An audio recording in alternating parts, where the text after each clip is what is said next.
একটু গলা নামিয়ে কথা বলুন। সুশান্ত ঘোষ আকাশ থেকেও পড়ে যায়নি আর মাটির ভিতর পুড়ে এসে যায়নি।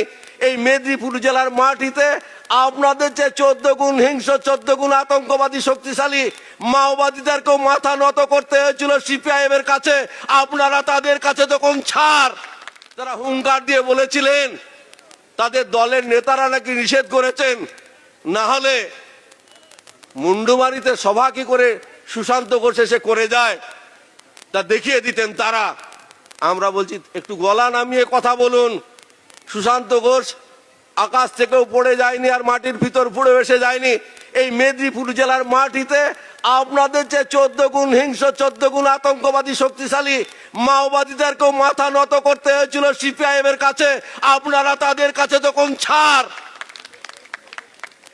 আপনাদের বল ভরসা হলো পুলিশ। অনেক সভাতে দাঁড়িয়ে বলেছি 24 ঘন্টা পুলিশের আশ্রয় থেকে আপনারা সরে দাঁড়ান।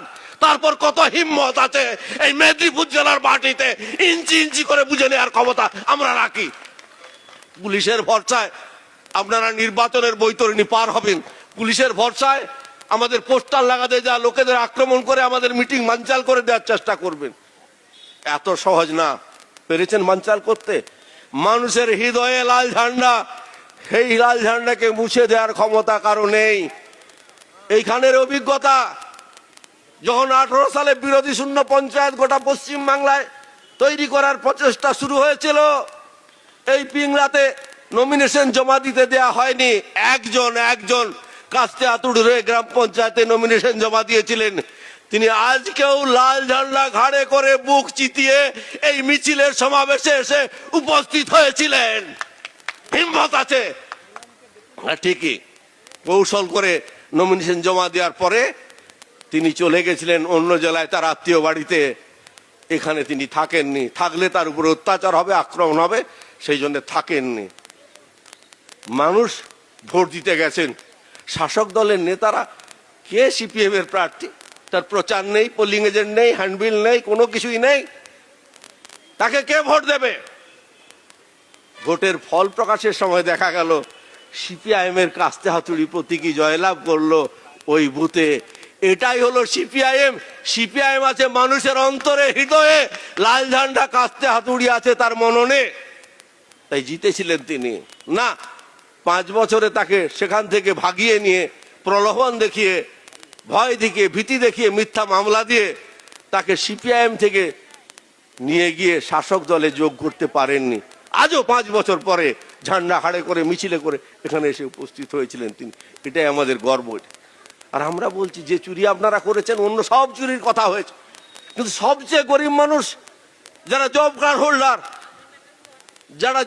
হোল্ডার, এই জব কার্ডের কোনো গল্প ছিল না ভারতবর্ষের স্বাধীনতার পরে। আমাদের সমর্থনে দিল্লিতে প্রথম ইউপিএ সরকার তৈরি হওয়ার পরে আমরা এই বামপন্থীরা অভিন্নতম কর্মসূচির জন্য আমরা সমর্থন করেছিলাম। বলেছিলাম যে মানুষের জন্য কিছু কাজ করতে হবে, আমাদের মন্ত্রিত্বের দরকার নেই, আমরা সমর্থন করব বাইরের থেকে। তখনই এই রেগা প্রকল্পের সূচনা হয়েছিল। আমাদের দাবি ছিল বছরে 200 দিনের কাজ। তৎকালীন প্রধানমন্ত্রী ইউপিএর নেতা বলেছিলেন 100 দিন দিয়ে শুরু হোক, পরবর্তীকালে চেষ্টা করা হবে ধাপে ধাপে 200 দিনের কাজ দেওয়ার। কেন এই কাজ? বছরে সব সময় কৃষকের বাড়িতে ক্ষেত মজুরদের কাজ থাকে না। যখন কাজ থাকে না, বড় কষ্টে ক্ষেত মজুর পরিবারকে দিন কাটাতে হয়, না খেয়ে উপোস দিয়ে অভাবের যন্ত্রণা নিয়ে। আমাদের নেতারা ইউপিএর কাছে বলেছিলেন যে স্বাধীনতার এত বছর পার হয়ে যাওয়ার পরেও কেন মানুষ না খেতে পাওয়ার যন্ত্রণা নিয়ে তাকে দিন কাটাতে হবে, অন্তত যাতে একবেলা 4টি নুন পান্তা খেতে পায় তার অন্তত ব্যবস্থা হয়। সেই জন্য 100 দিনের কাজের সূচনা হয়েছিল। 11 সাল পর্যন্ত সেই কাজ চলেছিল নিয়ম মেনে, নীতি মেনে। সেখানে দুর্নীতির কোনো সুযোগ ছিল না। তার পরবর্তীকালে সরকারের পালা বদলের পরে সেই দুর্নীতি কোথায় গিয়ে দাঁড়ালো? সর্বশেষ আজকে 1 বছর সেই কাজ বন্ধ। কেন বন্ধ? দিল্লি সরকার বলছে টাকা চুরি হয়েছে। তোমরা তো জানো কারা টাকা চুরি করেছে, তাদের শাস্তি দিচ্ছ না কেন? উপরন্তু তুমি টাকা বন্ধ করে দিয়ে গরিব মানুষকে অসুবিধা ফেলেছো কেন? তার কোনো উত্তর নেই। আর এরা চুরি করেছে কেন? তার কোনো উত্তর নেই। চুরি করার কৌশল বদলে ফেললো। আগে জব কার্ডে টাকা ঢুকলে শাসক দলের নেতাদের প্রতিনিধি গিয়ে ব্যাংকে দাঁড়িয়ে থাকতো, টাকা তোলার সময় টাকা ছাড়িয়ে নিয়ে চলে আসতো, কিছু টাকা যার নামে কার্ড তাকে দিত, বাকি টাকা নিয়ে চলে আসতো। গোলযোগ বাঁধছিল, উপরতলা পর্যন্ত সন্ত্রস্ত হয়ে যাচ্ছিল, আমার নামে টাকা আমি কেন দেবো তোমাকে, আমার হকের টাকা, সরকারি টাকা তোমাকে কেন দেবো নেতারা দেখলেন এইভাবে টাকা নেওয়া তো সমস্যা, জটিল হয়ে যাচ্ছে পরিস্থিতি, বদলে ফেললেন কৌশল, ভুয়ো জব কার্ড। যত নেতা রয়েছেন বুথ কমিটি থেকে অঞ্চল থেকে সব স্তরের, তাদের আত্মীয় স্বজন, ঘরের পরিবার পরিজন সবার নামে ভুয়ো জব কার্ড। এই জব কার্ডে সরকারি টাকা এলে এই জব কার্ডে চলে যেত। এর সঙ্গে সরকারি আধিকারিক থেকে আরম্ভ করে পঞ্চায়েতের কর্মচারী থেকে সবাই যুক্ত, এ কথা জানেন। টাকা আসছে, কাজ হচ্ছে না, ছিটে ফোঁটা কাজ যদি জব কার্ড হোল্ডাররা পেতেন তাদের কোনো পেমেন্ট হচ্ছে না। যখন গত মার্চ মাসের যখন এই কাজ বন্ধ করে দেওয়া হলো, তখন বলল হাজার হাজার কোটি টাকার দুর্নীতি হয়েছে। কোথায় তার তথ্য? এখনো নাকি হিসাব শেষ হয়নি। গত 5 বছরে ভুয়ো লক্ষ লক্ষ যে জব কার্ড, সেই জব কার্ডে কত হাজার কোটি টাকা ঢুকেছে তার হিসাব এখনো শেষ করতে পারেনি দিল্লির সরকার। একদিন সোশ্যাল মিডিয়ায় প্রকাশ হলো যে এখন পর্যন্ত যা হিসাব পাওয়া গেছে তাতে 20,000 কোটি টাকা, 20,000 কোটি টাকা জব কার্ডের টাকা, যেগুলো আদিবাসী, তফসিলি জাতি, গরিব মানুষ যাদের পেটের অন্ন জোগানের জন্য এই কর্মসূচি, তার টাকা চুরি হয়ে চলে গেল শাসক দলের নেতাদের কাছে। আমরা বলেছি সেই জন্যই মানুষ জেগে উঠেছে। এই নির্বাচনের মধ্য দিয়েই স্বচ্ছ পঞ্চায়েত গড়ে তোলার পরে যারা এই টাকা চুরি করেছেন, গ্রামের মানুষ সেদিন যদি ঐক্যবদ্ধভাবে এই চোরেদের গলায় গামছা দিয়ে সেই টাকা আদায় করে নিয়ে আসে, তাহলে কেউ তাকে বলতে পারবেন না তারা অন্যায় করছে। তাদের টাকা যারা চুরি করেছে তার বিহিত তো হবেই। যারা ভাবছেন ধমকে চমকে, না, আমি শেষ করতে হবে অনেক কথা।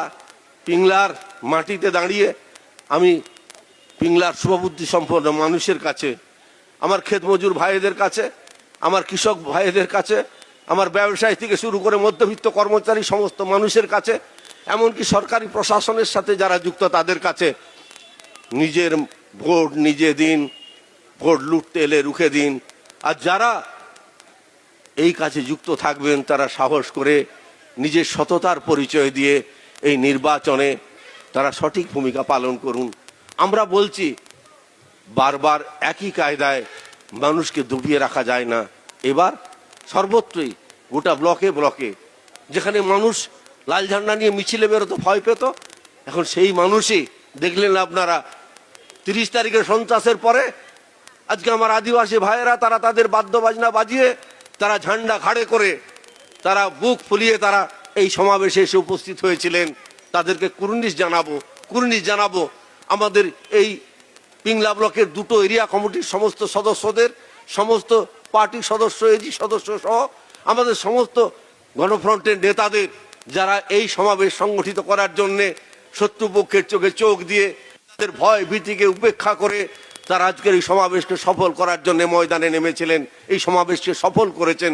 তাদেরকে হাজারো কুর্নিশ জানাবো, তাদেরকে সালাম জানাবো। আমাদের আগেই ঘোষণা হয়েছে একটু পরেই আমাদের রোজার ভঙ্গ হবে, ইফতারের সময় হয়ে যাবে, তাই হয়তো অনেক কথা সে কথা বলার জন্য থাক। আমাদের পঞ্চায়েতের নির্বাচন এপ্রিল মাসে হবে না, এ কথা আমরা বুঝে গেছি।